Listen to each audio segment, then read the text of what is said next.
Bonjour mes chers élèves, aujourd'hui je vous présente l'analyse de l'excipit du dernier texte du dernier jour d'un condamné. Comme vous savez, on va faire la lecture méthodique. Avant de commencer, on doit faire la situation. Situer le texte par rapport aux événements. Alors, comme vous savez, le condamné, il a fait ce qu'on appelle le pourvoi, mais ce pourvoi n'a pas été accepté, il a été rejeté. Ça veut dire le pourvoi. Lui, il n'était pas d'accord avec ce jugement qui était très sévère. Il a été jugé, ça veut dire qu'il a été condamné à mort. Alors il a fait ce qu'on appelle le pourvoi en cassation. Mais ce pourvoi a été rejeté. Donc, il n'a pas d'espoir. C'est-à-dire que la fin de son exécution est imminente. Il est très proche. Mais malgré cela, lui, il nourrit toujours de l'espoir. Il a toujours de l'espoir. Il caresse toujours de l'espoir. Quel est cet espoir? C'est la grâce. C'est la grâce royale. Il attend cette grâce. Peut-être cette grâce peut le sauver aux dernières minutes. Alors pour ce texte, qui est le dernier, ce qu'on appelle l'excipit, c'est le dernier texte du dernier jour d'un condamné. Alors pour le situer, on dit que le condamné a fait sa toilette, on lui a coupé le col de sa chemise, puis on l'a conduit à la place de grève. Voilà. Vous savez, la place de grève, c'est la place de l'exécution. C'est là où on exécute les condamnés à mort. Vous savez, quand on l'a transporté à bord d'une charrette, et le long du chemin, il a vu des gens, de la foule des gens, qui rient, qui le plaignent, ceux qui crient, etc. Alors lui, quand il est arrivé, donc bien sûr, il est descendu de la charrette, et il a été très étonné de voir cette grande foule qui hurle, qui crie. Donc le texte, il commence par un juge, un commissaire, un magistrat, je ne sais de quelle espèce vient de venir. Donc lui, il est accompagné par les représentants de la justice, le bourreau, le gendarme, il est conduit à la place de la greffe pour l'exécuter. Mais lui, il garde toujours cet espoir. En quoi consiste cet espoir? L'espoir, c'est la grâce royale. Parce que la grâce peut le sauver. Donc lui, il est toujours attaché à cet espoir. Elle est très attachée à la vie, de ce qu'on appelle ça la volonté de vivre. Donc le texte, pour l'identifier, il a deux tonalités. Un texte qui a une tonalité pathétique et une tonalité tragique. Qu'est-ce qu'on veut dire par pathétique? Pathétique, il exprime ses douleurs, il exprime la douleur morale, ses souffrances, cette endurance. On sait très bien que le condamné dans sa cellule, il passe un temps terrible. Pour lui, c'est la mort à petit feu. Et il y a aussi la tonalité tragique. Tragique parce qu'il est impuissant face à sa situation. Voilà. Il est condamné à mort, mais est-ce qu'il peut changer la situation? Est-ce qu'il peut changer le cours de son histoire? C'est ce qu'on va voir dans la lecture ou à la lecture de ce texte. Donc on a dit pour l'identification, c'est un texte pathétique, tragique aussi, et il met en évidence cette volonté exacerbée, cet attachement à la vie. Il est toujours attaché à la vie. Il garde toujours cet espoir. Et aussi, ça c'est le premier axe qu'on va prendre comme axe. Deuxième point, et qui est essentiel aussi, qu'on va le prendre aussi comme deuxième axe, c'est cette impuissance face à sa situation. Il ne peut rien faire. Voilà. Il est impuissant face à cette décision, cet arrêt du tribunal. Parce qu'il y a une différence entre décision du tribunal et l'arrêt. L'arrêt, il est rendu toujours par ce qu'on appelle ça les hautes juridictions, c'est-à-dire par la cour du deuxième niveau ou bien du troisième niveau. Vous savez que les tribunaux, il y a trois niveaux. Il y a le premier niveau du tribunal qu'on appelle le tribunal de première instance. Il y a le deuxième niveau du tribunal, ce qu'on appelle ça la cour d'appel. Il y a le troisième, c'est la cour de cassation, et ainsi de suite. Donc pour lui, le jugement a été rendu par la Cour de cassation. Donc là, on appelle ça, c'est un arrêt. C'est un arrêt. Donc c'est un jugement, un grand jugement, donc qui est irrévocable. C'est-à-dire, on ne peut pas le changer. Parce que la Cour de cassation a confirmé le jugement du tribunal. Donc lui, maintenant, il est condamné à mort. Le seul espoir qui lui reste, c'est, comme on vient de dire, c'est la grâce. Est-ce qu'il va obtenir la grâce? C'est ce qu'on va voir.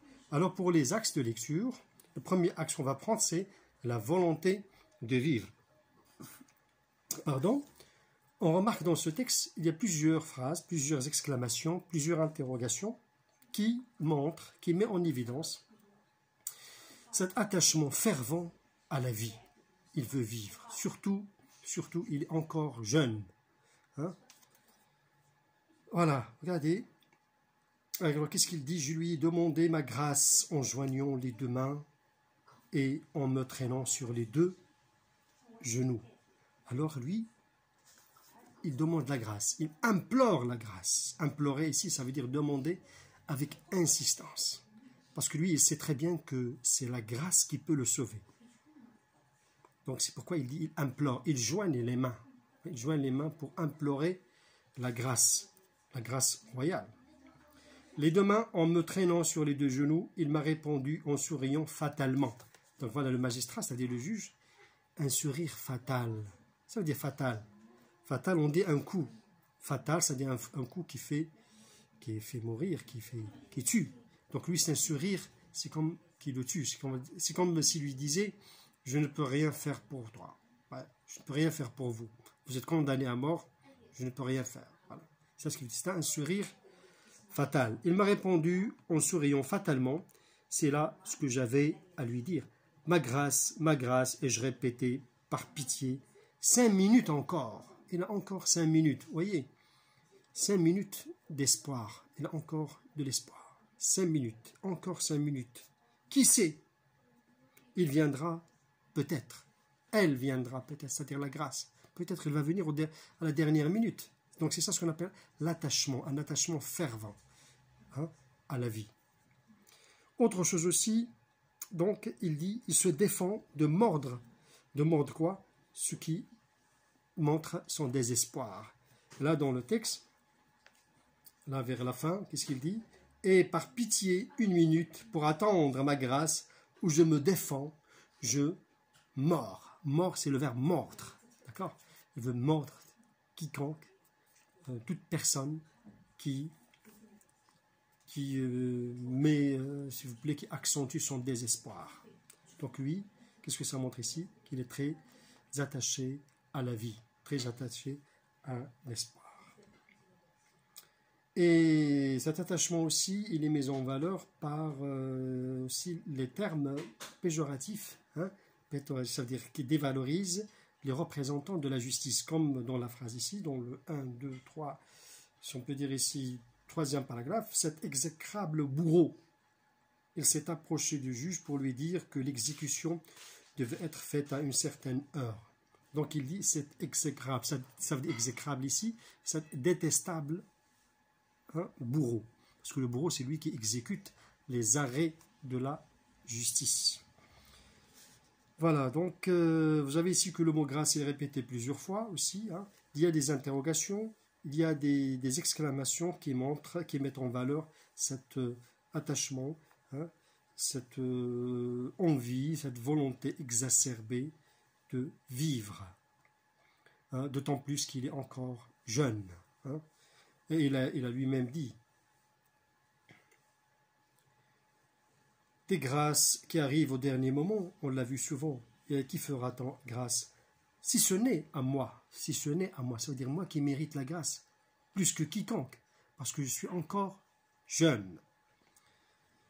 Voilà, ça c'est le premier axe. Le deuxième axe, on peut parler ici de son impuissance. Ça veut dire impuissant. Ça veut dire impuissant. Ça veut dire il ne peut rien faire. Voyez. Le jugement est déjà rendu, il est condamné.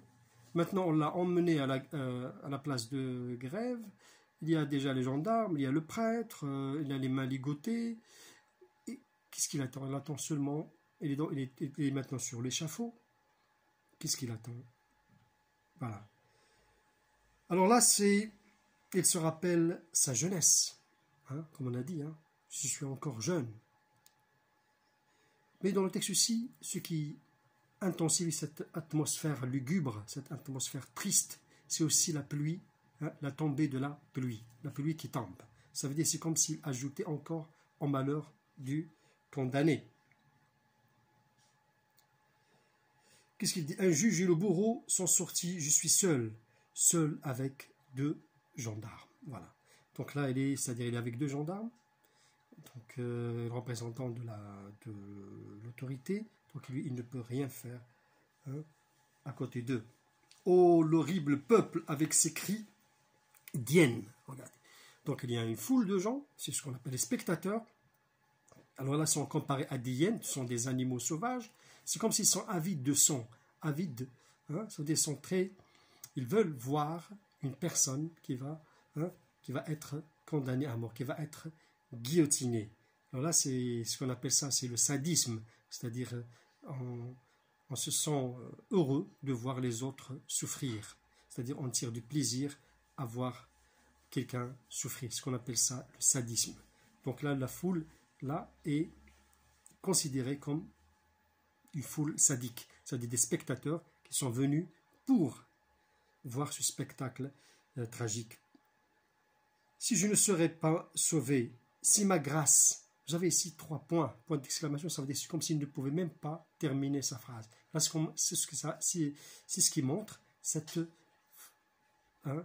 incapacité même de parler. Donc lui, il est très terrifié. Il est terrifié par l'approche de la mort. Donc il est tellement effrayé, tellement terrorisé par cette condamnation, cette idée de la condamnation, par l'approche de la mort. Si ma grâce, il est impossible qu'on ne me fasse pas grâce. Vous voyez, il y a toujours ce regain d'espoir pour lui.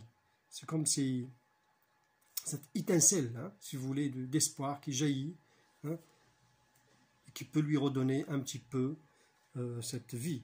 Ah, les misérables. Voilà la dernière phrase ici. Ça, ce qui montre aussi son impuissance. Ah, les misérables, il me semble qu'on monte l'escalier. Alors, quel escalier? L'escalier de l'échafaud. C'est-à-dire là, l'exécution approche. Et ce qui souligne, ce qui met l'accent aussi sur cette fin tragique, c'est l'indication de l'heure. 4 heures. 4 heures ici est écrit en majuscule. Ce qui met en valeur quoi? 4 heures. Ça, c'est l'heure de l'exécution. Donc ici, le texte, il met fin à son espoir. Donc il n'y a plus d'espoir. Maintenant, il va être exécuté. Voyons que le texte ici, il allie, c'est-à-dire entre le tragique, le pathétique et le tragique. Donc, qu'est-ce qu'on peut conclure de cela? On peut conclure que le condamné à mort, maintenant, il vit ses derniers moments. Son espoir, c'était qu'une illusion. Il n'y avait pas seulement d'espoir, c'est une illusion. Pourquoi? Parce qu'il n'a pas pu obtenir sa grâce. Donc là, on peut dire ici que l'excépit du dernier jour d'un condamné met en évidence le pathétique, le tragique, et aussi il souligne cette volonté exacerbée pour la vie, et aussi, on peut dire aussi par contre, c'est-à-dire cette impuissance. Il y a aussi ce qu'on appelle ça une impuissance de vivre. De vivre, pourquoi? Parce qu'il n'a pas pu obtenir sa grâce. Donc cet attachement à la vie, s'est évaporé.